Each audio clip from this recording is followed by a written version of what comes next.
అందరికీ నమస్కారం. జై తెలంగాణ. నేను మీ 8వ వార్డ్ కౌన్సిలర్ తాండూర్ మున్సిపాలిటీ. ఈరోజు కలెక్టర్ ఆఫీస్లో వచ్చి మన డబుల్ బెడ్రూమ్ల గురించి ఆర్టీఏలో అడగడం జరిగింది. ఎందుకంటే ముఖ్యంగా ఏమిటంటే తాండూరులో మొత్తం కమర్షియల్ అనేది నడుస్తుంది. ఈ అధికార పార్టీ కాంగ్రెస్ వాళ్ళైనా కానీ మన కాంగ్రెస్ ఎమ్మెల్యే మనోహర్ రెడ్డి గారైనా కానీ వాళ్ళందరూ కమర్షియల్గా నడుస్తుంటారు తప్ప డెవలప్మెంట్ పరంగా ప్రజల సమస్యల పరంగా ఎక్కడ కూడా వాళ్ళు నడుస్తలేరు. యాక్చువల్గా మనం ఎప్పుడైనా కానీ పెళ్ళి చేసుకోక ముందు సంబంధం తీస్తారా, లేకపోతే పెళ్ళి చేసుకున్న తర్వాత ఎంక్వైరీ చేస్తారా? అదొక్కటి ఆలోచించండి. ఇది ఇట్లనే అయింది. అంటే పెళ్లి తర్వాతనే ఎంక్వైరీ పెట్టుకున్నట్టు అయింది. అంటే పారదర్శకంగా మీరు సెలెక్ట్ చేసిన తర్వాత ఎంక్వైరీ పెట్టడం ఏంటిది? అందులో పారదర్శకంగా వచ్చిన పేర్లలో చాలా మంది అయితే ఇల్లున్నాయి. ఇల్లున్న తర్వాత మళ్ళోసారి పెడతామన్నారు, కానీ ఎంక్వైరీ ఆఫీసర్లు ఎవరు, ఎక్కడ వచ్చిండ్రు, ఎక్కడ పోయిండ్రు, తర్వాత ఏం నడుస్తుంది, అసలు ఏం జరిగింది, అది తెలుసుకోవాలంటే ప్రజలు ముఖ్యంగా ఆలోచించండి. ఇది ఒక కమర్షియల్గా నడుస్తుంది, పక్కా కమర్షియల్గా.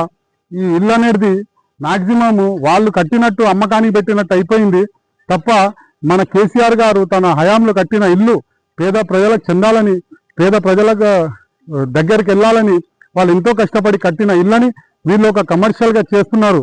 నేను ఒకటే చెప్తున్నా, నేను అధికార పార్టీ యంత్రాంగాంతో ఒకటే చెప్తున్నాను, మీరు కరెక్ట్గా నిజాయితీగా ఇది కమర్షియల్ కాకుండా ప్రజల్లోకి వచ్చి ఫస్ట్ ఎంక్వైరీ చేసిన తర్వాత ఎవరికి ఇస్తుండ్రు, ఎవరికి ఏం చేస్తుండ్రు అని మీరు తెలుసుకోండి. అందుకోసం మీ ఆర్టీ యాక్ట్లో మేము కలెక్టర్ ఆఫీస్లో బీఆర్ఎస్ పార్టీ ద్వారా పెట్టడం జరిగింది. ఒకవేళ మాకు దీనికి సమాధానం కరెక్ట్గా రాకపోతే దీన్ని తీసుకొని హైకోర్టు వరకైనా వెళ్తాము. హైకోర్టు దగ్గరికి వెళ్ళి పేద ప్రజలకు న్యాయం జరిగేలా ఈ ఇళ్ళని అందేటట్టు మేము కంపల్సరీ ప్రయత్నిస్తున్నాము.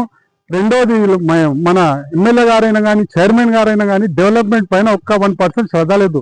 అంటే అందరి చెవులలో నోట్లలో డబుల్ బెడ్రూమ్ ఒకటే నడుస్తుంది. అసలు అక్కడ ఏం వర్క్ జరిగింది ఒక్కసారి మీరు వెళ్ళి చూడండి. రోడ్లు వేసిండ్రు, మన రోహిత రెడ్డి గారి హయాంలోనే రోడ్ వేసిండ్రు తప్ప ఆ తర్వాత ఒక్క ఇటుక కూడా అక్కడ కదలలేదు. మళ్ళీ ఏ రకంగా మీరు డబుల్ బెడ్రూమ్ ఇస్తారు, ఏ రకంగా మీరు దాంట్లో ఆక్యుపైకి ప్రజలకు ఇస్తారు నాకు అర్థమవుతలేదు.